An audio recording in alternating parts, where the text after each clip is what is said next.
Olá, Spillers! E bem-vindos a mais um episódio de True Crime, apresentado por mim, Humberto. e eu, o Jonas, e mais um episódio de Bacuradas, que vamos dizer, mas pronto. Olá, malta, e obrigado por estarem aqui para mais um episódio. E, se vocês ainda não sabem, nós temos loja de merchandise, vocês viam ir lá, nós temos t-shirts, stickers, botões ou broches, como vocês quiserem, e um porta-chaves, foda-se, ia-me esquecer. Ai, bolas, desculpa, Exato. Mais, malta, queremos subir nos tops portugueses, portanto, se ainda não foste lá dar-nos um rating, por favor, dá-nos 5 estrelas para que nós possamos subir nos tops de True Crime em Portugal e fora. Se vocês gostam mesmo muito de nós, partilhar não custa assim tanto tempo do vosso dia. Custa mais vocês ouvirem-nos este episódio todo. Porque este vai ser engraçado. Ha! So, let's go. Estamos aqui para falar sobre o crime de Frederico Cunha, que foi um padre que nasceu em 1950. Habitualmente ele é citado nos mídias como Padre Frederico. É um padre católico que foi condenado em Portugal por homicídio e abuso sexual de crianças e adolescentes. Ele fugiu à justiça em 1998 e podemos dizer que este foi o primeiro crime em Portugal assim bem televisivo, assim bem novela que passou. Eu não me lembro de nada disto. No jornal. Não, porque nós tínhamos acabado de nascer, não é? Quer dizer, ele... Sim, acabámos de nascer nesse... Exatamente, sim. Já agora um aviso para vocês, neste episódio falamos sobre crimes na igreja, pedofilia e abusos sexuais. Se não te sentes confortável em ouvir e discutir este tipo de temas, por favor, passa ao próximo episódio. Nós, por norma, falamos sempre de coisas assim um bocado mais agressivas, mas desta vez, tudo o que toca em crianças é um bocado... Portanto, este também não vai ser tão cómico como os restantes, mas tem muito para onde escolher e esperemos que gostem. Ele é uma comédia em si. Só uma nota, nós parece que esta temporada nós andamos a escolher a dedo os episódios que vamos falar de acordo com o que vai acontecer na atualidade, mas isto nada teve a ver, a escolha deste episódio nada teve a ver com a recente notícia das mais de 400 queixas de abuso sexual que aconteceram na igreja. Isto foi algo que deu muito que falar agora recentemente. Inclusive o nosso presidente fez uma alegação assim, vamos dizer um bocadinho ao lado, dizendo que 400 casos não chocavam e que não eram muitos. Só 400? Até tu estavas à espera de quantos, senhor presidente? 1000? Bastava um fucking caso. Ele depois veio fazer um pedido de desculpas e assumiu e percebeu-se a lógica do que ele estava a dizer. Ele só pediu desculpa porque disse merda. Claro. Porra. Estes 400 casos, para quem não acompanha as notícias, refletem-se a casos bastante antigos, portanto, ok, mas mesmo que fosse um, já era importante e significativo. Vamos avançar, vamos em frente falar deste caso, que foi um caso concreto e não é assim tão antigo. Só 400. Só 400. Let's go. Portanto, nós estamos a falar do Frederico Cunha, que é o nosso condenado. Antes de chegar à Madeira em 1983, Frederico Cunha vivia na Itália. Dom Teodoro de Faria, o bispo do Funchal madeirense, que conhecera Frederico Cunha em Roma, fez dele seu secretário particular e trouxe-o para a Madeira. Se calhar foste tu que ensinaste a fazer certas coisas que os padres não deviam. Ou se não trouxesse Covid, nesta altura traziam-se padres. Sorry.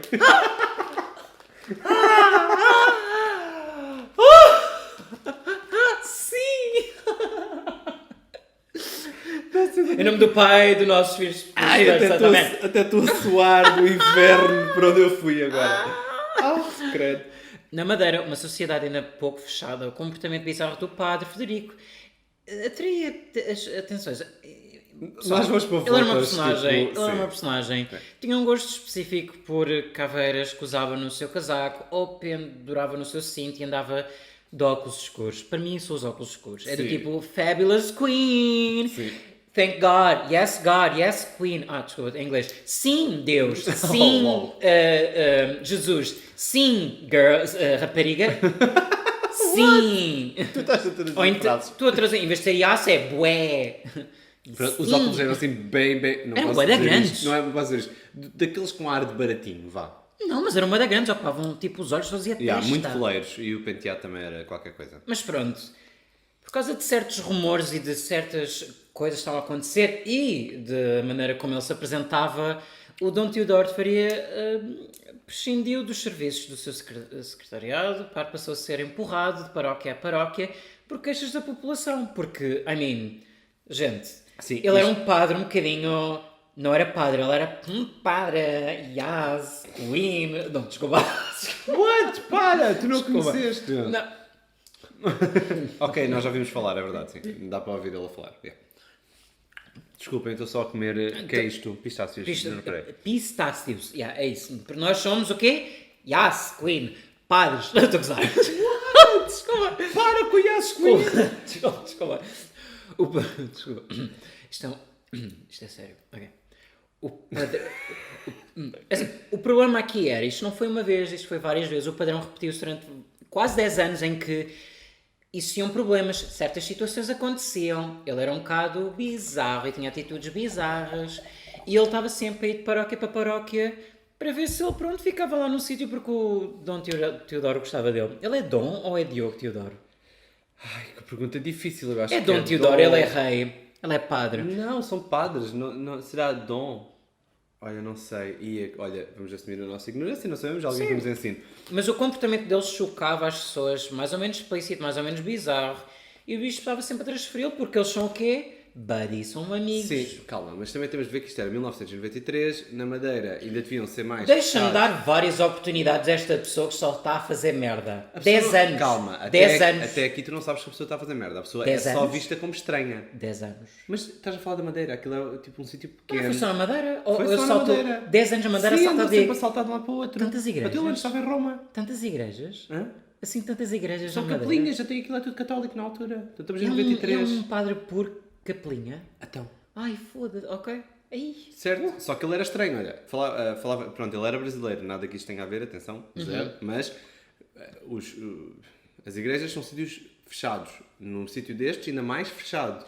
De repente aparece um padre a usar caveira, de óculos e a falar tipo... Heavy metal. Yeah. Nirvana, bitch. Pronto, eu acho que as pessoas reclamavam. Também podia haver aqui um bocadinho de preconceito. Atenção. Tens razão. Mas, calma, agora que já o pus numa boa nota, vamos afundá-lo. Bora, let's go! Bora. Pronto, onde ele teve mais tempo, efetivamente, foi em São Jorge, mais a norte da ilha, em que conseguiu ficar 3 anos numa igreja. Uau! E foi aí que ele conheceu Miguel Noite, que era filho de uma família pobre e que se tornou o quê? Seu amante! Yeah, ou então, para vocês schools, Miguel Knight. What? Oh my god, stop. Portanto, o Miguel Noite tornou-se seu amante / seu afilhado. Como assim? Eles tratavam-se por padrinho e afilhado. Mas ele era mais novo, não era? Ele, pelo que eu vi, eu não quero agora precisar uma meia-idade, mas ele era bastante jovem. Digamos que tinha passado a maioridade assim por pouco. Isto é logo uma bandeira vermelha. É logo uma red flag. Para aquilo que vai acontecer. O padre está a namorar com uma pessoa, seja que idade seja, quer dizer... Sim, exato. Acho, mas a cena é de ser mais novo.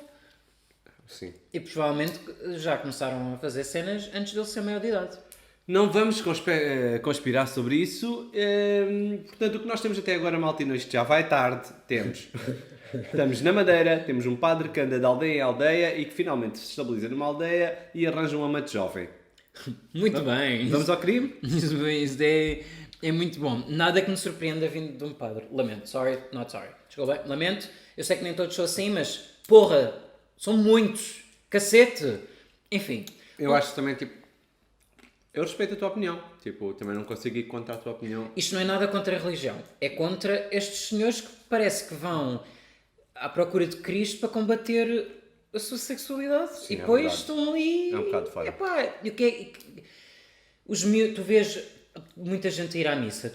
Os miúdos vão com as famílias. Epá, e se calhar... como é que se chama aquela cena? Catequese? Sim, eu acho que cada vez menos. Eu andei na igreja tipo, até quase até ao meu 12º ano. Eu não fiz nada. Fui uma vez à missa. Nunca presenciei coisas deste género. Atenção. Não. O mais próximo que eu presenciei foi este ano no casamento. O que é que tu presenciaste no casamento? Não, tudo o que o homem dizia. Medo! Não,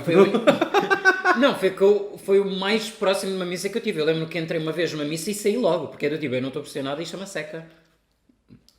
Eu não sou religioso, eu não fui batizado nem nada disso. Sim, também não queremos aqui ofender ninguém que seja religioso.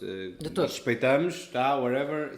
Só não é para nós. Sim, sei. Ok, onde é que isto aconteceu? Isto aconteceu em Ponta de São Lourenço, na Madeira. Eu já estive lá. Eu não estive na Madeira. Agora é que eu vi com atenção. Já estive lá. Temos de ir. Tenho uma foto no Instagram ali. A sério? Ok. Na manhã de dia 2 de maio de 1992, o jovem Luís Miguel Correia, de 15 anos, foi encontrado pelo pai, já sem vida, abaixo do penhasco, no caniçal. Eu nem imagino o que é um pai encontrar um filho morto, mas isto também não deixa de ser uma coincidência. Mas vamos continuar. A polícia inicialmente pensou tratar-se de um acidente, mas quando o cadáver foi autopsiado, o médico legista Emanuel Pita... descobriu que várias lesões, incluindo um traumatismo craniano fatal, não poderiam resultar da queda do penhasco. Então a minha questão também é, o que é que resulta da queda do penhasco? A não ser que ele vai em direção à água logo. Malta, tudo neste crime, e vocês vão perceber à medida que nós vamos contando, tudo neste crime... digamos que está assim apurado e condimentado a Portugal. É um bom crime português. Quer pelos criminosos, quer pela investigação. É assim bem tuga. Bem tuga. Pois é. Mas com base nos resultados da autópsia foi iniciada uma investigação criminal. Uma testemunha anónima relatou à polícia por telefone que havia visto o carro de Frederico Cunha no local do crime. Com base neste relato, foi realizada uma busca em casa do padre, onde a polícia encontrou uma série de fotos pornográficas de crianças e adolescentes tiradas pelo padre às suas vítimas. Foda-se! Desculpa! Eles e as fotos. Não, só por isto. Para de beber isto tudo! Vai ver coisas mais trágicas a seguir a contar e tu já estás a beber tudo. Não estou a beber tudo, mas... Porra, é do tipo... Já foste. Era preso só por isto já. Mesmo que ele não tivesse tido culpa no que aconteceu. Certo, mas aqui estamos a falar de um homicídio. Portanto, exato. Nesta altura, então, ocorre a primeira intervenção por parte da Igreja. Como não poderia deixar de ser, não é? Óbvio que eles tinham de vir em socorro e percebe-se. Portanto, o Bispo Teodoro de Faria protestou contra a prisão do Padre Frederico e descreveu, e aqui é que entramos depois na parte do ridículo, não é? Porque temos de ir por aí, descreveu-o tão inocente como Jesus Cristo. Também ele atacado injustamente pelos judeus. Está bem. E as fotos eram o quê? Ele, se calhar, este Teodoro também não está assim tão inocente. Na população, muitos ficaram surpresos, chocados e até envergonhados por esta comparação a Jesus Cristo. Até percebe-se, não é? Sim, ele dá 10 anos na mesma ilha. O próprio padre se comparou a Jesus Cristo, dizendo que, tal como o Filho de Deus... ele era vítima da injustiça e do absurdo. Oh my, tu tinhas fotos! Ele tinha fotos de miúdos. Isso foi apresentado depois, mais tarde, no tribunal. Portanto, daí ele não se consegue escapar. Várias figuras da Igreja saíram em defesa do Padre Frederico. Claro. E aqui consegue-se perceber, não é? Portanto, eles defendem os seus. Provavelmente devem fazer... Vamos manter-nos como deve ser. Ok. Portanto, ele foi preso. Certo? Finalmente. Com base nisto, ele foi preso. Portanto, tínhamos uma testemunha que dizia que o carro dele tinha sido visto no mesmo sítio. O miúdo, tínhamos um resultado de uma autópsia que dizia que o miúdo não podia ter morrido da queda. Exato, ele tinha tido um traumatismo. E tínhamos o padre que tinha fotos de, basicamente, pedofilia, certo? Sim. Com ele. Exato. E portanto, ele foi preso preventivamente. Palmas. Em maio de 1982. Deixa-me só dizer à parte que atualmente temos em Portugal uma suspeita, e isto veio no rol dos 400 casos que foram identificados. Existe neste momento um padre, numa congregação qualquer, que eu agora não sei o nome, que também está a ser investigado por uma queixa de abuso sexual e continua em funções. Portanto, ao menos este foi... ao menos aonde? Não sei onde é que foi. What? Ouvi isto num podcast. Mas ao menos este foi preso preventivamente, graças a Deus. O padre chega ao tribunal alegando aos repórteres que o caso teria sido construído pela PJ e pelo Ministério Público. Aparentemente, segundo a acusação do Ministério Público, a investigação conseguiu apurar Frederico Cunha. No dia 1 de maio encontrou Luís Miguel, um rapaz de 15 anos de idade, a pé pela estrada do Caniçal e oferecer boleia no Volkswagen preto. Após o jovem recusar as investidas de força sexual, o padre terá agredido a vítima. empurrando-o depois pelo penhasco. Esta é a proposta de acontecimento por parte da polícia. O padre nunca confirmou. Atenção, gente. Nós não estamos a falar de tudo o que aconteceu, mas existem informações que nós já pesquisamos de que eles já se conheciam há algum tempo, certo? E que já falavam e esse tipo de coisas. Mas e que isto não foi de um dia para o outro. Mas aquilo é um sítio minúsculo, não é? Estamos a falar de uma aldeia no meio da Madeira. Exato. Portanto, isto é uma teoria. A meu ver, eles teriam já se conhecido há algum tempo. Eu não acho que isso tivesse sido razão suficiente para o padre fazer isto, mas tu nunca conheces uma pessoa completamente. Epá, já vi razões mais fraquinhas para matar uma pessoa em outros crimes e não deixa de ser assustador. Certo. Perante isto e perante esta teoria, digamos assim, o padre não negou a presença no caniçal, portanto no local, tal como a testemunha eu tinha visto, mas diz que esteve lá não na companhia do Luís Miguel, mas sim do Miguel Noite, o seu amante, barra parceiro, que também afirmou estar lá com o padre, portanto servia aqui de alibi. Sim, mas a testemunha não disse que a pessoa era loira e este rapaz era moreno. Sure. Portanto, o que é que se fez a seguir? O procurador, juízes, etc. fizeram uma cena que é a reconstituição do crime. Yeah. Já tínhamos visto isto no nosso episódio sobre o Mata 7. Portanto, eles pegam basicamente na pessoa que está a ser julgada e levam-na para o sítio do crime para reconstituir a história. Mas o Mata 7 disse a verdade. Certo, este não. Ok, então mas tiveram de o levar para o pôr no sítio. Okay. A ele, ao carro, tudo. Portanto, eles foram todos para lá para o sítio para, junto também com as... ajuda-me as testemunhas desculpa, para conseguirem pôr tudo no sítio, percebes? Tipo, é possível as testemunhas verem o que estão a dizer que viram, é possível o que o padre está a dizer ser verdade. Teria imensa piada se nesta altura existissem Apple Watches para ver a geolocalização de cada um. Não só isso, mas para tu veres o batimento cardíaco. Ok. Porque se ele estivesse naquela situação, é claro que uma pessoa vai ficar nervosa, mas tu consegues, se calhar, definir pelo batimento cardíaco se a pessoa está a mentir ou não sei. Mas, no entanto... Isto foi crucial para a acusação, porque as testemunhas afirmavam que quem ia ao lado do padre Frederico Cunha não era o Miguel Noite, era sim um rapaz loiro. Neste caso, o Luís Miguel. No vídeo de reportagem, no entanto, e já tive a ouvir alguns podcasts sobre este caso, percebe-se que do ângulo de visão nenhuma testemunha conseguiria ver a cara com clareza da pessoa que ia ao lado do padre. Ok, mas viu a cor do cabelo. Certo, o que as testemunhas disseram era que não era o Miguel Noite que ia no carro. Era o que eles conseguiam dizer, que não era o Miguel Noite. Mas... ao menos isso. Yeah. No entanto, e é aqui que as coisas começam a complicar-se um bocadinho, uma testemunha, outra, prestou um testemunho contrário, colocando o padre e o Miguel Noite às compras num supermercado nesse mesmo dia. O que não faz sentido nenhum. Mas eles podem... existem 24 horas num dia, gente. What? Sim, mas repara que é esta testemunha que diz que eles andavam às compras, mas os próprios diziam que estavam no caniçal, mas um com o outro. E de repente esta testemunha diz que eles estavam no supermercado. Este foi o problema também da parte da defesa do padre. Ou seja, as testemunhas tinham todas as informações muito, muito contraditórias. Sério. Enfim. No entanto, também houve aqui uma falha por parte do procurador que discutiu com esta senhora, e existe a gravação da discussão, em que de repente o procurador aborrece com ela e diz: "Tu vais embora!"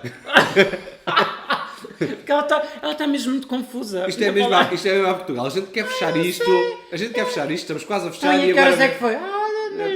Não estás a ajudar. Tchau. Mas eu tenho palavra.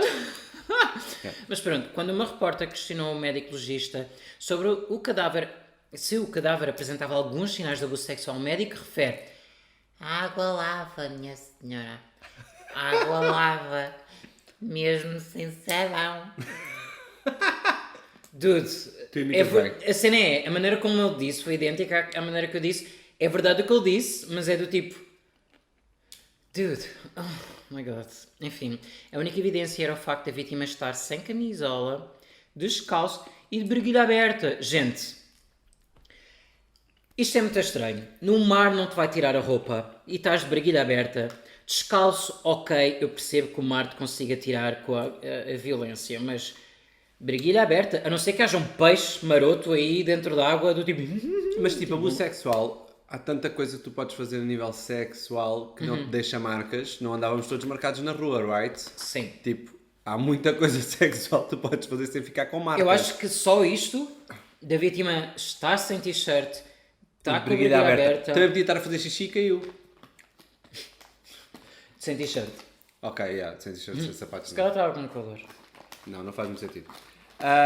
Mas isto para vos mostrar o quão não havia provas concretas. Portanto, haviam as testemunhas, havia muito mídia envolvido e muita pressão. E não se esqueçam que o pai foi a pessoa que encontrou o filho no mar.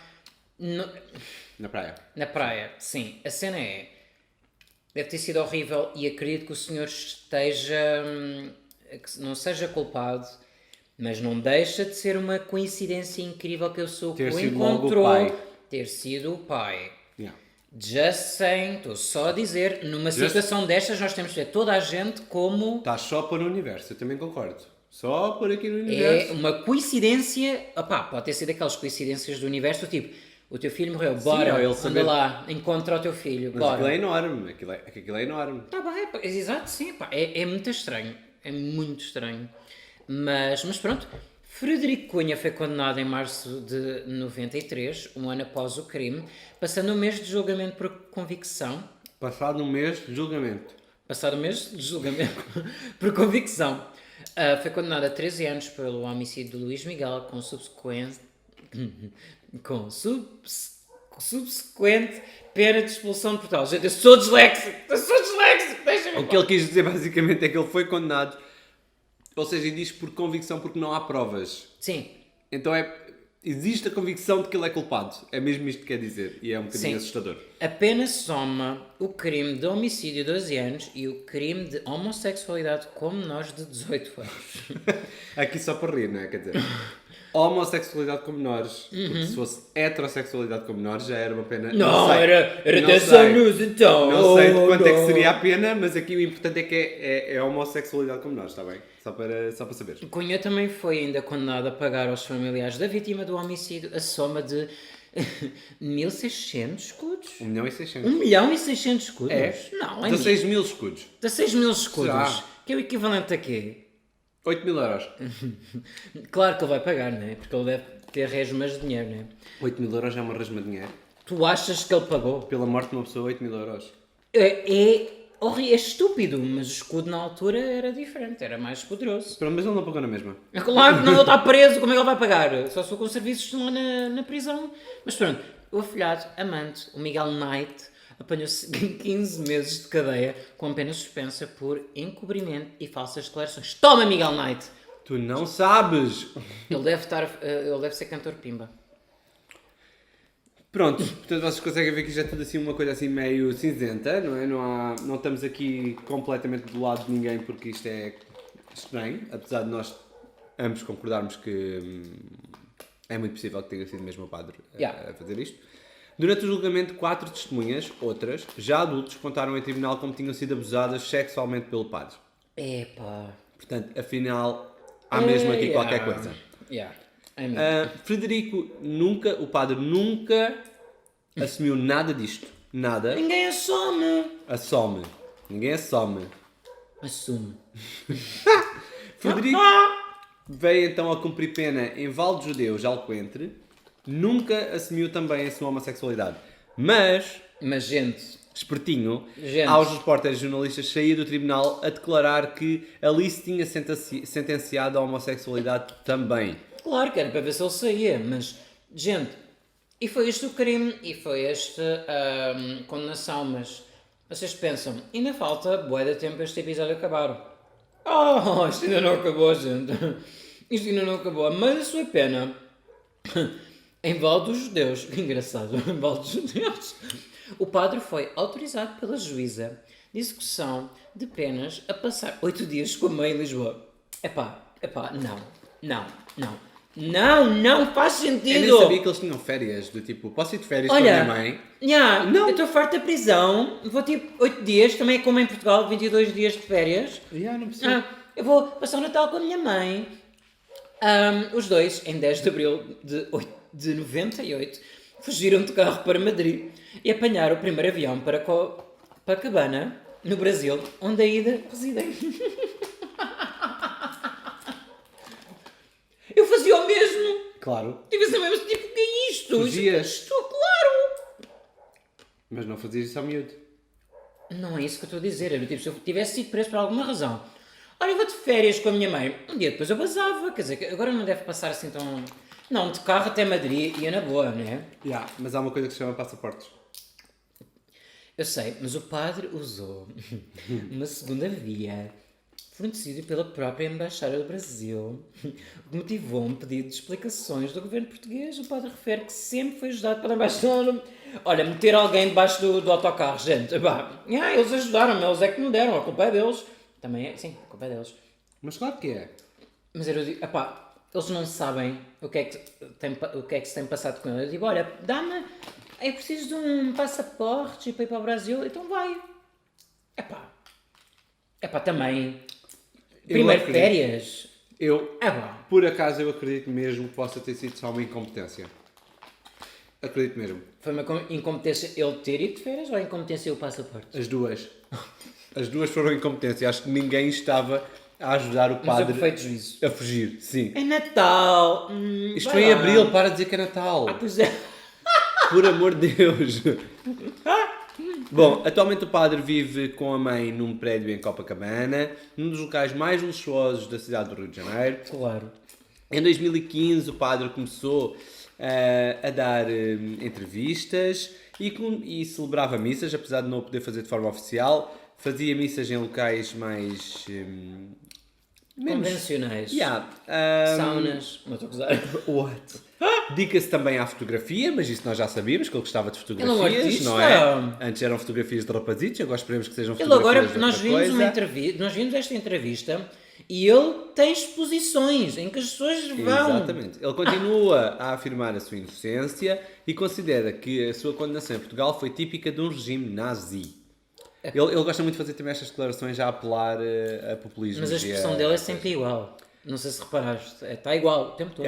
A execução do mandato de detenção internacional, que entretanto houve, depois daquela situação toda dele fugir para o Brasil, expiraram em 8 de abril de 2018. Portanto, o crime já... Como é que se diz? O crime já prescreveu. Já prescreveu. E, portanto, o padre pode, a qualquer momento, voltar para Portugal. É assim que estamos. Enfim... se ele é culpado ou não... É assim... Caso seja verdade que as lesões aparentes no cadáver não foram provocadas pela queda, alguém foi responsável. Eu sou da opinião que o padre foi culpado e que isto não foi propositado, mas sim um acidente. Eu também acho essa opinião. Ou então que ele ficou irritado também existe esta teoria de que o Luís Miguel resistiu, não é? Ele tinha 15 anos. Tu ainda estás a explorar a tua sexualidade. Mas nós podemos dar a nossa opinião. Nós podemos ter a opinião que o padre é culpado. Os tribunais é que não podem ter opiniões. E eu acho que aqui, efetivamente, faltaram provas. Eu acho que... E o que permitiu que ele tivesse fugido e tudo e mais alguma coisa. Eu acho que os precedentes dele e das vítimas teria que ser razão suficiente para ele ser preso. Mas se calhar não para homicídio, não é? Não há provas de homicídio. Neste crime, não há provas suficientes. Acho que não há DNA do padre no sequer, como o outro diz... O mar lavou. O mar lava. É como o sabão. Pronto, mas existem as outras provas, existem as outras testemunhas e as outras vítimas. O facto de ele ter ido para outro país é um vigarista. Este homem é um vigarista de primeira. Mas, se tu, na percentagem de 1% dele ser inocente e ter fugido... Fez bem. Portanto, ficamos aqui um bocadinho neste episódio assim, vai que não vai. Culpado. E portanto queremos a vossa opinião. É culpado, mas fugiu, foi esperto. Digam-nos o que é que vocês acham. Ele é culpado de que partes? É culpado de tudo? Qual é a vossa opinião? E sim, nós podemos opinar. Acho que vocês vão querer saber de onde é que estão o resto das personagens desta história. A mãe de Luís Miguel, infelizmente, faleceu em 2018.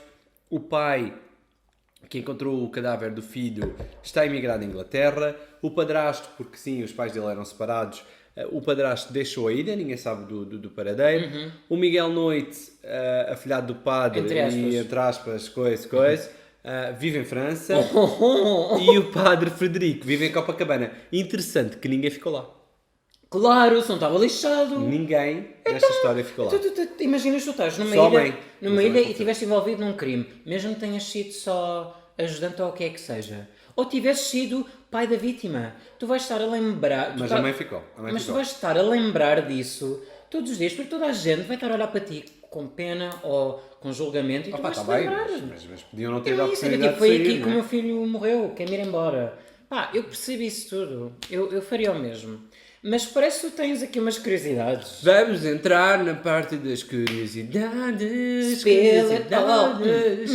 Esta é a secção em que nós contamos tudo, toda a fofoca sobre o caso. Estas foram duas curiosidades que eu achei interessantes ao ler sobre o caso. A primeira chama-se a técnica do sofá. Medo. Então, em que é que consistia a técnica do sofá? De acordo com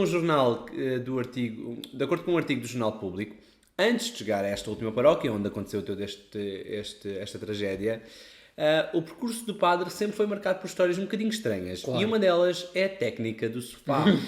Aparentemente, aos domingos à tarde, depois da missa, o padre pedia às crianças que se sentassem no sofá todas ao mesmo tempo, 7, 8, 10 de cada vez, para que quando não restasse um único milímetro de espaço livre, ele se atirasse para cima de todos, em grande divertimento.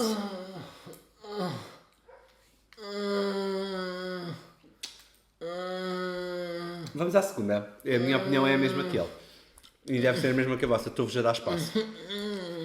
A segunda tem a ver com a pressão na investigação. Em 2010, em entrevista ao Jornal Público, o procurador, ele mesmo católico praticante, declarou ter sido pressionado no âmbito do processo penal várias vezes para forçar a absolvição do acusado.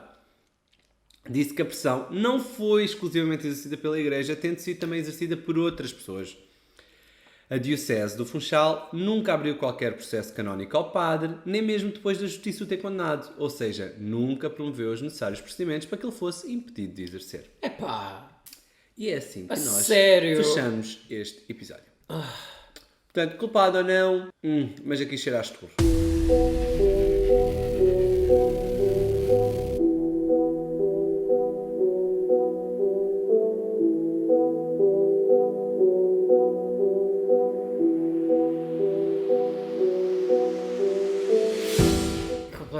Mas pronto, gente, mais um caso português, here we fucking go. Eu acho que os portugueses vão ser todos assim. Mas é bué fixe. What? Não é isso. Na maior parte dos casos que nós estamos a falar portugueses têm já a resolução. De certa forma é interessante especular e falar disto porque damos cada vez mais exposição a este tipo de problemas, que também é importante, que eu acho que ainda acontece hoje em dia. 400! Mas claro que acontece. É assustador. E temos montes de homicídios que não são resolvidos. Gente, se vocês tiverem casos portugueses que vocês queiram que nós façamos episódios, mandem para nós no nosso Instagram. E sigam-nos aqui nas vossas plataformas favoritas. Espalham o Spilling the Crime por todo lado. E pronto. E é isto, é mais um episódio. Partilhem! Bebam! Foda-se! Ok, eu vou tratar dele. Tchau!